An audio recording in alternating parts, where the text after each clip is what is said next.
Jadi ejakulasi dini ini adalah suatu gejala yang merupakan ditandai dengan ketidakmampuan seseorang untuk mempertahankan atau mengontrol ejakulasinya, sehingga ejakulasi yang terjadi itu selalu atau hampir selalu kurang dari 1 menit. Biasanya batasnya 1 menit atau ada IELT skor namanya, yang akhirnya dapat menyebabkan kecemasan atau kemudian distress atau stres emosional pada pasien atau pada pasangannya. Gitu. Itu untuk ejakulasi dini. Jadi ejakulasi yang dimaksud ejakulasi dini itu adalah ejakulasi yang di bawah 1 menit. Iya, bisa dibilang begitu. Oh, tapi ini yang selalu terjadi ya gitu. Jadi kalau misalnya sesekali aja itu masih bisa dibilang variasi normal. Nah, penyebab tadi dokter sampaikan adalah salah satu penyebabnya adalah faktor stres ya dok ya? Atau kecemasan? Kecemasan atau stres itu dapat menyebabkan ejakulasi dini gitu ya? Bukan, jadi ejakulasi dini ini menyebabkan kecemasan atau stres. Walaupun itu secara definisi dari International Society of Sexual Medicine. Gitu. Tapi stres atau masalah psikososial, psikologi gitu itu juga bisa menyebabkan salah satu penyebab terjadinya ejakulasi dini. Kalau ejakulasi dini dan disfungsi ereksi itu hubungannya apa ya dok? Ada hubungannya? Jadi kita perlu bedakan dulu nih antara ejakulasi dini dan disfungsi ereksi. Disfungsi ereksi atau nama lainnya gitu ya, sering disebutnya impotensi gitu. Kalau disfungsi ereksi itu ketidakmampuan untuk mencapai atau mempertahankan ereksi gitu. Sehingga sulit untuk melakukan penetrasi atau hubungan seksual. Dan itu menetap dan menyebabkan gangguan psikologis juga dan menyebabkan stres. Jadi kalau misalnya ejakulasi dini itu pasiennya masih bisa atau seseorang itu masih bisa ereksi dengan normal. Bisa ereksi normal, keras, namun ejakulasinya lebih cepat aja. Tapi kalau disfungsi ereksi tidak bisa ereksi atau bisa ereksi tapi hanya sebentar, tiba-tiba hilang ereksi. Gitu kira-kira. Jadi ereksi itu secara awam kira-kira apa ya dok? Ereksi itu ya proses pengerasan dari penis membesar, di mana penis itu terisi dari darah, di mana pembuluh darah pada penis melebar sehingga terjadilah proses ereksi. Jadi ereksi dan ejakulasi dini jelas kita beda. Kalau ejakulasi berhubungan lebih ke penetrasi ya. Ya ke waktunya ya. Ke waktunya. Kalau misalnya ke disfungsi ereksi, untuk ereksinya sendiri bisakah untuk tegang gitu ya, kemudian apakah dan bisa mempertahankan ereksinya? Kalau gejalanya dok apa dok? Dari kalau misal salah satu dua hal berarti kan tadi berbeda ya dok ya? Ejakulasi dan ereksi itu kan berbeda. Ya, nah gejala kalau orang mengalami disfungsi ereksi dulu. Kalau gejala orang disfungsi ereksi ya tentu saja tidak bisa menemukan ereksi dan bisa mencapai ereksi. Kemudian kalau misalnya ejakulasi dini bisa ereksi, namun ejakulasinya waktunya sebentar. Tapi ada sesuai definisinya yaitu di bawah 1 menit gitu ya. Nah, kadang merasa pasien di atas 3 menit itu, tapi merasa sebentar. Itu subjektivitas. Jadi sebetulnya masih secara definisi masih normal.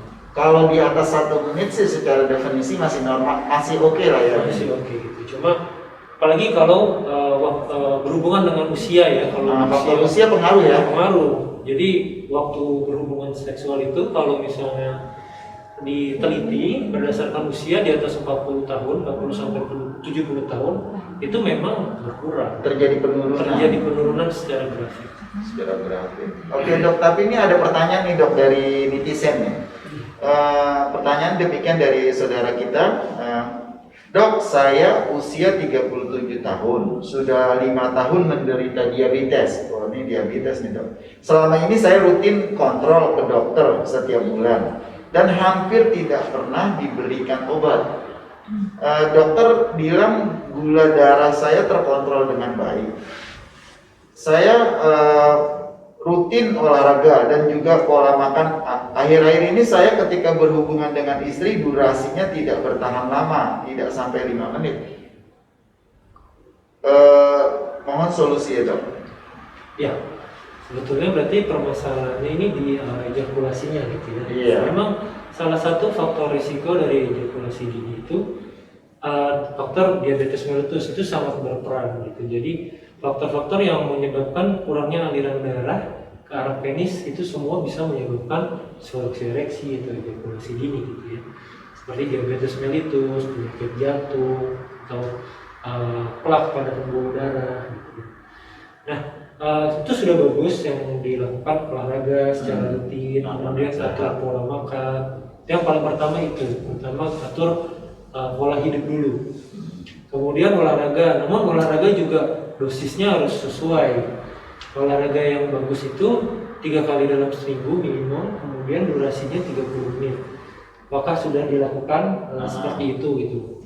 Karena kalau misalnya jalan-jalan sekitar rumah gitu, itu tidak terlalu berpengaruh ke arah nanti ejakulasi atau disfungsi atau ereksi. Kemudian sudah diberikan obat-obatan, ya Cialis itu merupakan salah satu PDE5 inhibitor. Jadi PDE5 inhibitor itu fungsinya untuk melibatkan aliran darah ke arah penis. Memang terapi yang diberikan itu biasanya obat-obatan dulu. Obat-obatan ya. Obat-obatan ada yang diminum, ada yang disuntik, gitu ya. Kemudian ada setelah itu kalau misalnya tidak berhasil bisa dilakukan dengan vacuum erection device. Jadi alatnya itu seperti tabung, dimasukkan ke arah penis, nanti dia menyedot udara sehingga menyedot aliran darah ke arah penis. Dan ada nanti ringnya yang untuk mempertahankan ereksinya. Setelah itu kalau misalnya tidak bisa, baru disarankan untuk operasi. Namun untuk Bapak, kalau misalnya pertama kita harus lihat dulu ereksinya apakah sudah cukup atau tidak. Kalau memang ada gangguan ereksinya, kekerasannya bagaimana, waktunya bagaimana, itu bisa mungkin dilanjutkan ke vacuum erection device atau ke SWT. SWT ada dengan gelombang kejut gitu ya. Tapi kalau misalnya kekerasannya, tadi kan kita nggak ada data ya untuk kekerasan. Iya. Penisnya. Tapi juga tadi dia bilang nggak sampai 5 menit. Iya. Artinya berarti kemungkinan lebih dari 1 menit masih termasuk normal dong ya seharusnya. Betul, seharusnya masih masuk normal tadi yang saya bilang ya, di atas 1 menit. Jadi kalau ejakulasi dini itu terbagi menjadi ada beberapa gitu ya. Ada yang memang sepanjang hidupnya dari awal itu selalu ejakulasi dini itu ya batasnya kurang 1 menit. Tapi ada yang didapat itu batasnya setidaknya 3 menit. Jadi dulunya itu normal-normal aja, tiba-tiba jadi sebentar. Gitu. Jadi kalau misalnya kekerasannya normal dan waktunya itu kan memang dihitung dari sejak intercourse, dari penetrasi. Kalau memang betul 4 menit saya rasa ya masih normal ya dok. Jadi kan itu berarti sejak berhubungan, kita berhubungan sampai penetrasi itu rata-rata lah mungkin 4 atau 3 menit gitu. Rata-rata itu ada penelitiannya, jadi sekitar 5 menit. Sekitar 5 menit. Sekitar 5 menit. Jadi memang sebetulnya rata-rata itu 5 menit. Memang ada yang berlangsung lama gitu sampai 40 menit, tapi kalau secara grafik paling banyak itu sekitar 5 menit. Itulah sebagian besar orang-orang pasien rata-rata itu bisa lebih dari itu, tapi yang paling banyak itu 5 menit. Tapi kalaupun kita kurang dari 5 menit, masih di atas 1 menit itu masih sebenarnya belum termasuk ejakulasi dini kalau secara definisi ya dok ya. Ini dok ada pertanyaan lagi dok. Sebenarnya ejakulasi dini itu berpengaruh nggak sih dengan berat badan? Dengan berat badan? Mungkin ini kalau yang obesitas kali ya. Mungkin pengaruh berat badan ke ejakulasi dini. Ya memang sangat pengaruh. Jadi obesitas, kegemukan itu bisa mempengaruhi ejakulasi dini. Jadi pada awal biasanya ada malah beberapa pasien yang hanya dengan perubahan gaya hidup, diet, kemudian dengan olahraga itu sudah membaik. Jadi sangat berpengaruh berat badan, kemudian kencing manis, hipertensi, penyakit jantung sangat berpengaruh terhadap ejakulasi dini. Kemudian yang penting lagi dari disfungsi ereksi itu bisa disebabkan karena psikogenik, Pak. Itu jadi karena malah psikologi. Psikologi. ada masalah sama istri gitu. Oh, oke. Ya ada yang misalnya merasa bersalah punya pasangan lain saat sama istrinya tidak bisa ereksi. Itu harus diperbaiki juga. Itu nanti kita kerjasama dengan dari bagian psikiatri. Psikiatri. Karena dia obati juga. Kemudian kalau misalnya untuk disfungsi ereksi ini banyak ya. Pertama tadi obat-obatan. Saya rasa juga di internet mungkin atau di TV banyak iklannya ya. PDL5 inhibitor gitu. Kemudian ada yang obat diminum, ada yang disuntik. Kalau yang diminum keuntungannya ya diminum sakit gitu ya. Kemudian ada yang dengan operasi gitu. Kalau misalnya tadi dengan vacuum erection device. Jadi dengan vacuum dulu, kalau nggak berhasil itu biasanya terakhir disarankan operasi. Gitu. Ya, jadi memang nih ada pertanyaan juga kan, katanya gini dok, saya sudah ikutin terapi, saya sudah apa yang disarankan sama androlog ya, urolog atau androlog sih gitu, bahwa harus olahraga. Tadi kan dokter bilang makan teratur, olahraga, terus dikasih obat, mungkin obat-obat kayak tadi dokter sempat mention itu ada Cialis, tapi kadang nggak berpengaruh gitu. Ya saya bisa tetap aja ejakulasi saya di bawah 5 menit katanya gitu. Iya, makanya setelah itu ada tahap-tahap berikutnya. Harusnya dia tetap terus ya ikut terapi ya. Ikut terapi lagi, karena selain obat-obatan ada yang lagi yang di atasnya. Iya. Bahkan sampai ke operatif gitu ya. Ya, jadi ini untuk bapak kita yang nanya ini, saya pikir saya berharap pertanyaannya bisa terjawab. Tapi kalau ingin lebih detail lagi, lebih nyaman, lebih enak, datang bisa berhubungan langsung, datang ke IMC Tangerang dan kita bisa bertemu dengan Dr. Ari. Memang beliau spesialis untuk masalah penyakit yang berhubungan dengan urologi ya dok ya, pokoknya yang hal seperti itu. Ini ada pertanyaan lanjutan lagi nih dok, dari netizen juga nih, menanyakan, siang dok, mau tanya untuk wanita bisa nggak mengalami ejakulasi dini dok? Kalau perempuan bisa nggak sih? Kalau perempuan sebetulnya tidak ada ejakulasi. Ejakulasi itu kan pelepasan dari sekret. Ada ejakulasi itu berbeda dengan orgasme. Gitu. Okay. Jadi kalau misalnya ejakulasi itu ya pada pria. Nah itu kalau pada pria bisa ejakulasi ini, tapi kalau pada wanita tidak. Tapi memang kalau untuk masalah seksualitas, kalau untuk urologi itu menangani saluran kemih pada laki-laki dan perempuan, tapi untuk seksualnya kita hanya menangani pria saja. Nah untuk seksual pada wanita itu ke dokter kebidanan dan kandungan saya rasa tidak begitu. Tapi untuk ejakulasi itu berbeda tadi dengan orgasme, jadi pada ejakulasi ya pada pria. Jadi kalau ejakulasi itu kan lebih ke penetrasi, berarti memang hubungannya ke pria aja ya dok ya? Iya, tapi kalau penetrasi tapi pengeluaran dari cairan sperma. Pengeluaran cairan sperma. Ejakulasi nanti ada beberapa tahap yang lagi, emisi ada. Tapi ya secara umum ejakulasi ya pengeluaran dari sperma itu. Dan itu berbeda dengan orgasme. Nah kalau orgasme sendiri boleh dijelasin nggak dok, kira-kira apa sih dok sebenarnya? Kalau orgasme itu ya sensasi di otak memang. Jadi proses seksual itu ada rangsangannya dulu, kemudian ada peningkatan seksual, nanti ada penurunan setelah itu, ada puncaknya itu orgasme. Gitu. Jadi kalau orgasme itu buat netizennya biar ngerti juga itu lebih kepada sensasi ya dok, sensasi dan jaringan di saraf otak sih sebenarnya gitu ya. Jadi kalau misalnya ada gangguan juga di persarafan, misalnya ada tumor otak, ada trauma, itu bisa berpengaruh juga ke ereksi atau ejakulasi. Oh bisa berpengaruh juga ya? Karena pusat dari ereksi itu ya di otak, kemudian di tulang belakang di sakral 2 dan 4, kemudian baru ke penis. Berarti kalau orang yang suka ini dok, apa tuh namanya kayak migrain, kayak suka sakit kepala, bisa jadi mengalami gangguan juga dong ya? Iya, tergantung penyebabnya. Kalau misalnya sakit kepalanya karena ada tumor misalnya, atau ya bisa menyebabkan gangguan ereksi, atau misalnya stroke bisa menyebabkan gangguan ereksi. Tapi kalau pusing karena belum gajian atau nggak punya duit, beda lagi. Obatnya juga beda ya. Ya, dok-nya ada pertanyaan lagi dari netizen nih, bahayakah jika ejakulasi saat penis belum ereksi? Bisa emang dok? Bisa. Jadi misalnya Itu yang tadi dari disfungsi ereksi. Jadi ereksi kemudian dia tiba-tiba hilang kekerasannya, baru setelah itu ejakulasi. Jadi ejakulasinya setelah penisnya lembek gitu ya. Nggak ereksi lagi. Iya, nggak ereksi lagi. Itu cuma untuk bahayanya paling mengganggu ke arah stres psikososial gitu ya. Psikososial.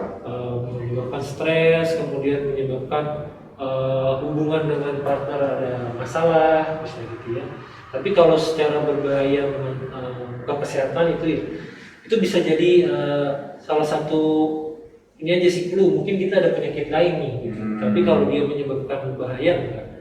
Tapi bisa jadi yang ada gangguan ereksi itu, mungkin dia punya sakit jantung gitu. Karena biasanya gangguan pembuluh darah dari yang kecil dulu, baru nanti pembuluh darah yang besar seperti di jantung, seperti pembuluh darah di organ dada.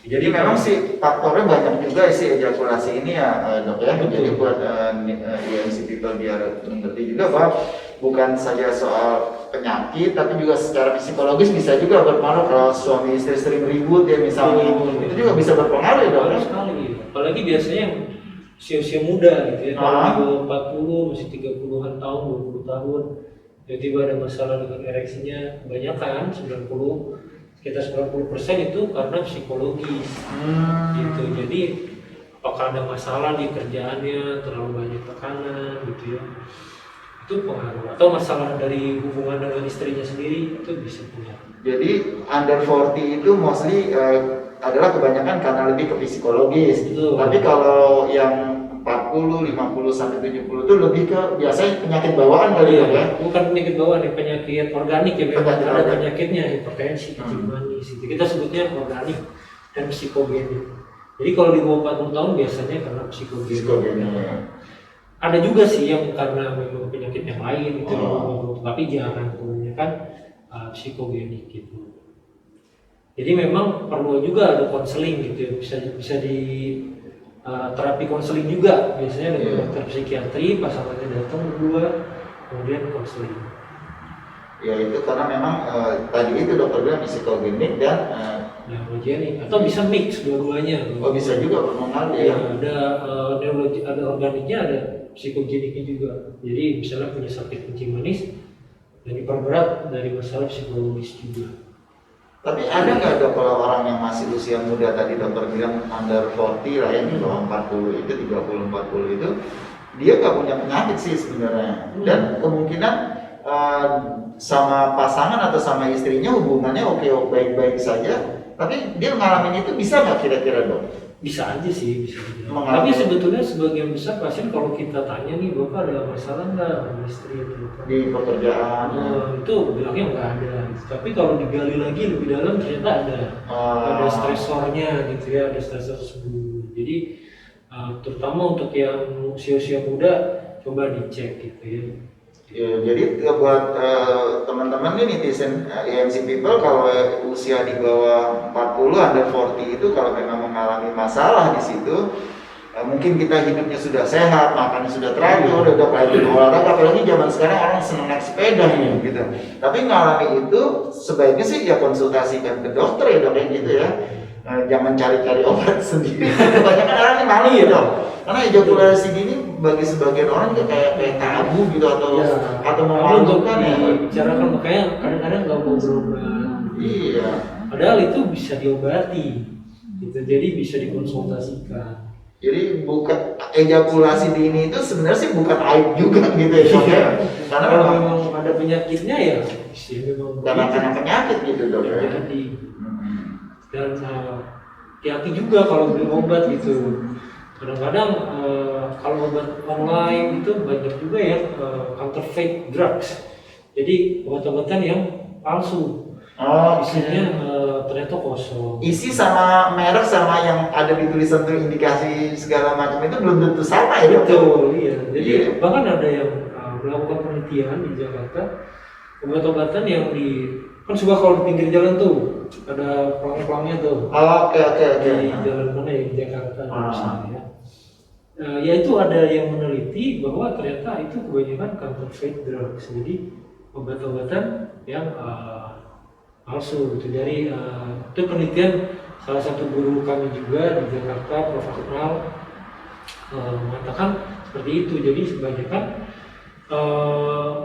obat-obatan yang palsu. Jadi hati-hati kalau beli obat, sebaiknya di apotek yang resmi gitu ya.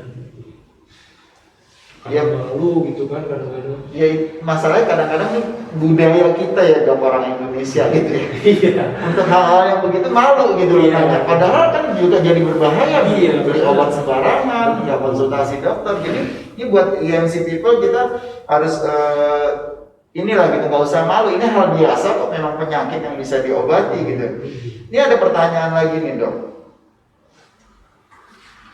Satu pertanyaan lagi nih dok ya, sebelum kita closing. Apakah disfungsi ereksi dan ejakulasi dini bisa merupakan penyakit keturunan? Ya ini masih perdebatan gitu ya. Iya. Jadi ada memang penelitian yang saya baca bahwa ada faktor keturunan gen yang menyebabkan penurunan disfungsi ereksi. Salah satunya gen AD1. Ya, jadi bisa kalau dari penelitian itu dikatakan ada faktor genetik untuk terjadinya disfungsi ereksi.